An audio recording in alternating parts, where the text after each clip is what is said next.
রাসূলুল্লাহ সাল্লাল্লাহু আলাইহি ওয়াসাল্লামের জীবন, আচার আচরণ ও চরিত্র থেকে জীবন বদলে দেওয়া শিক্ষা সহিহ হাদিসের আলোকে সংক্ষেপে তুলে ধরা হলো।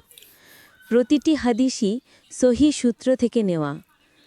মানুষের প্রতি সহজ হও, কঠিন নয়। হাদিস, রাসূল সাল্লাল্লাহু আলাইহি ওয়াসাল্লাম বলেছেন, তোমরা সহজ করো, কঠিন করো না। সুখবর দাও, বিরক্তিকর বানিও না। শিক্ষা, মুসলমানের চরিত্র এমন হবে যেন তার আচরণে মানুষ স্বস্তি পায়। রাগ দমনের শিক্ষা। হাদিস, শক্তিশালী সেই ব্যক্তি নয় যে কুস্তিতে জেতে, বরং শক্তিশালী সেই ব্যক্তি যে রাগের সময় নিজেকে নিয়ন্ত্রণ করতে পারে। শিক্ষা, রাগ নিয়ন্ত্রণই প্রকৃত বীরত্ব। অন্যের প্রতি রাহাম অর্থাৎ দয়া করো। হাদিস।